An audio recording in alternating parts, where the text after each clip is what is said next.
بيكون في حاجة اسمها اندوكراين سيستم أو جهاز الغدد الصماء. الغدد دي عبارة عن أعضاء أو قطع صغيرة كده موجودة في أماكن متفرقة داخل الجسم، وبيكون في منها أنواع كتير. وفي منها نوع مهم اسمه بيتيوتري جلاند، دي موجودة في المخ أو الغدة النخامية.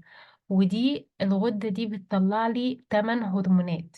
والهرمونات عبارة عن رسائل الجسم بيبعتها أو بيستقبلها من الغدد علشان يعمل بيها شغله. وده بقى موضوع حلقة النهاردة. أهلا بكم في قناة تحليلك كان إيه. لو أنت مش مشترك في القناة اعمل سبسكرايب. ما هي البيتيوتري جلاند أو يعني إيه الغدة النخامية؟ الغدة دي موجودة في المخ وبيسموها الغدة النخامية أو الغدة الماستر، باعتبار يعني إن هي بتتحكم في الجسم كله من ناحية الهرمونات اللي هي بتفرزها. بس هي بيتحكم فيها مكان تاني اسمه الهايبوثالاموس موجود في المخ. الغدة دي منقسمة لجزئين، يعني تخيل ان ده الشكل بتاعها، والشكل الأورنج ده بيكون الجزء الأمامي منها وبيسموه anterior pituitary gland، ودي بتفرز حوالي 6 هرمونات. أما الجزء الأزرق بيكون اسمه الجزء الخلفي أو posterior pituitary gland، ودي بتفرز 2 هرمون. يبقى أنا كده معايا 8 هرمونات البيتيوتري جلاند بتفرزهم، وكده احنا هنتكلم عنهم في المحاضرة دي والمحاضرة اللي بعدها. هرمونات الجزء الأمامي للغدة النخامية أو الانتيريور بيتيوتري جلاند هرمونز. الهرمونات دي بيتم تحليلها من الدم عند المريض، فاحنا المفروض نعرفهم بالتفصيل. اول هرمون بيكون الجروث هرمون او هرمون النمو، ده اللي مسؤول عن نمو جسم الانسان. فده ما عندهوش مكان معين بيشتغل عليه داخل جسم الانسان، يعني اي هرمون تلاقيه كده مخصص لمكان معين داخل الجسم، ده بيشتغل بشكل عام. بس وظيفته الرئيسية ان هو بيحفز عملية النمو للأنسجة والأعضاء. حاجة مهمة ان هو مستواه على مدار اليوم في الدم مش ثابت، وبيتبع حاجة اسمها diurnal variation. يعني انا لو جيت سحبت عينة دم من المريض احلل جلوس هرمون الصبح، وجيت سحبت عينة دم تانية من المريض احلل جلوس هرمون الظهر، هلاقيهم مش زي بعض، مختلفين. وكمان هو بيتأثر بعوامل زي التمارين الرياضية والنوم والتوتر. فيوم ما اجي اسحب عينة دم من المريض للتحليل لازم اخلي بالي من العوامل دي ان هي هتأثر على القيمة بتاعته.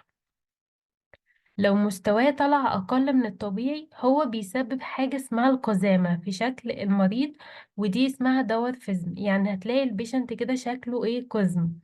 طيب لو مستواه أعلى من الطبيعي هيكون بيسبب حاجة اسمها الضخامة، هتلاقي الشخص تخين أو عملاق في جسمه، ودي اسمها جنجاتيزم. هو مش تخن عادي، هو هتلاقيه واخد هضبة في شكله. تاني هرمون بيكون برولاكتين هرمون. الهرمون ده أهم فايدة له إن هو بيعمل عملية الرضاعة أو مسؤول عنها. هو بيلعب دور مهم وقت الحمل، بيحفز إنتاج اللبن في الثدي، وبيجهز الثدي لعملية الرضاعة بعد الولادة. بالإضافة إن هو له دور في حالة الذكر وحالة الأنثى الغير حامل، هو دوره مش مقتصر على عملية الرضاعة فقط. مستواه في الدم بيزيد وقت الحمل وبيزيد بعد الاستيقاظ من النوم. علشان كده يوم ما تيجي تسحب عين الدم لبيشنت هيحلل برولاكتين هرمون، بتستنى يكون استيقظ من النوم بعد 3 ساعات على الأقل، لأن مستوى الهرمون بعد الاستيقاظ بيكون في أعلى مستوياته. وكمان مستواه بيتأثر بالتمارين الرياضية وبيتأثر بالتوتر.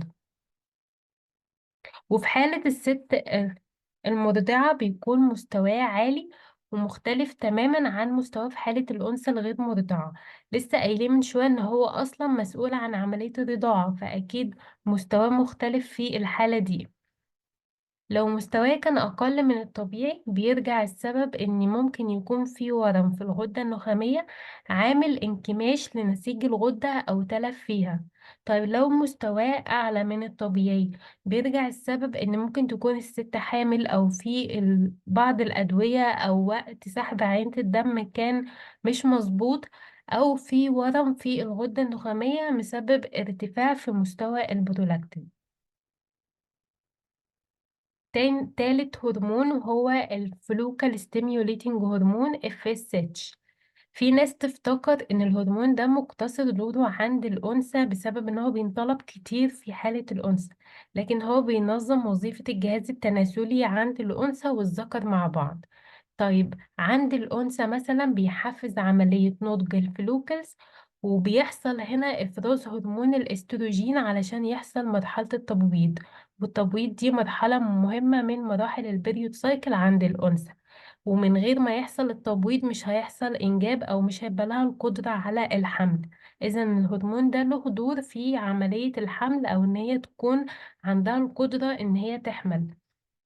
طب عند الذكر بيعمل إيه؟ بيحفز عملية إنتاج الحيوانات المنوية اللي هي سبرماتوجينسيس.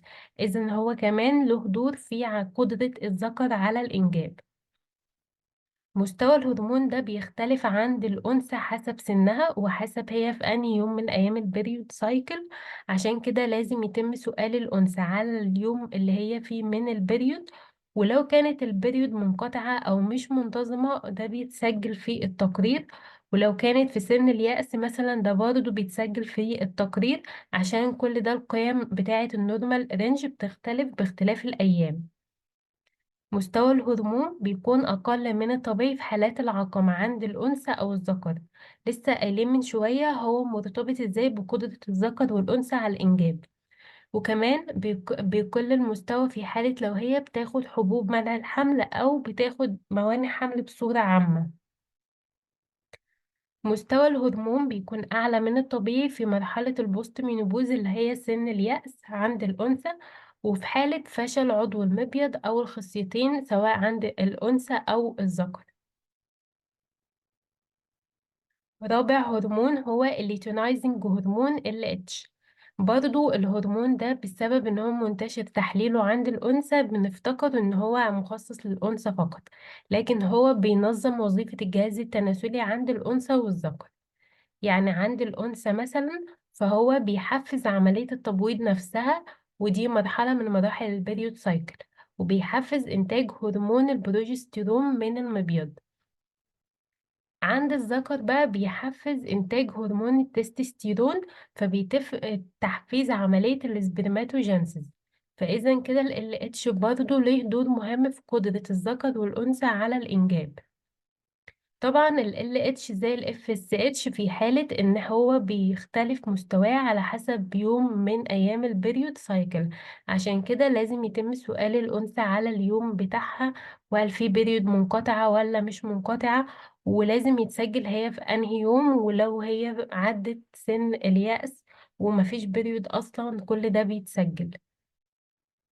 مستوى الهرمون بيكون أقل من الطبيعي في حالات الهايبوجوناديزم، ودي هتلاحظها عند الأنثى بالذات إن أنت هتلاقي البريود منقطعة أو هي بتشتكي دايما إن البريود مش منتظمة أو غايبة.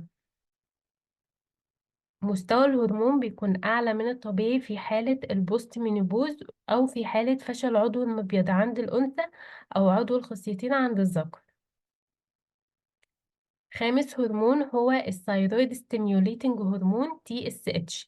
الهرمون ده طبعا بيتفرز من الغدة النخامية زي ما احنا اتفقنا، لكن هو بيشتغل على الغدة الدرقية عشان يخليها تفرز هرمونات بتاعتها اللي هي T3 و T4، ده مكان شغله. هرمون ال TSH يعتبر هو أول تحليل بيتعمل في حالة لو في شك في أمراض متعلقة بالغدة الدرقية. يعني الطبيب مش بيقولك على طول يلا روح اعمل تي 3 وتي 4، هو على طول كده بيقولك اعمل تي اس اتش.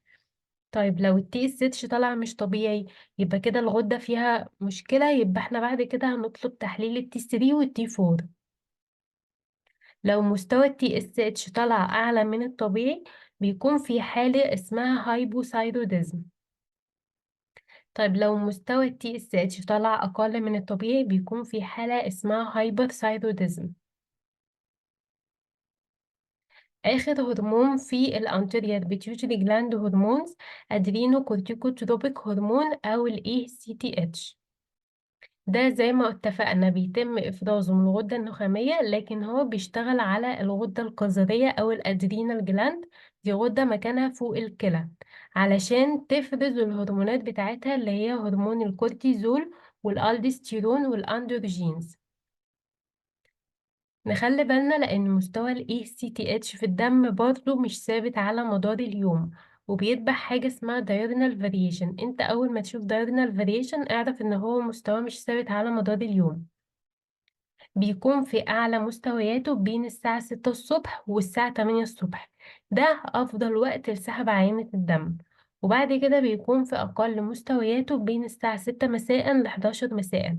عشان كده لما بيتكتب في الريكوست بتاع تحليل ACTH بيتكتب جنبه الميعاد اللي هيتم سحب العينة فيه، لأن لكل ميعاد لتحليل ال ACTH بيكون له نورمال رينج مختلف. مستوى ال ACTH بيكون أعلى من الطبيعي في حالة الإصابة بمرض أديسون، وبيكون ال ACTH أقل من الطبيعي في حالة الإصابة بورم في الغدة النخامية بسبب انكماش في نسيج الغدة أو تلف فيها. وبكده نكون خلصنا الحلقة بتاعتنا. انتظرونا بقى في الجزء التاني من البيتيوتري جلاند هرمون. لو انت مش متابعنا على الفيسبوك هتلاقينا باسم يور ميديكال تيست، لو مش متابعنا على انستجرام هتلاقينا باسم يور ميديكال تيست، وطبعا انت موجود على اليوتيوب اللي هو باسم يور ميديكال تيست.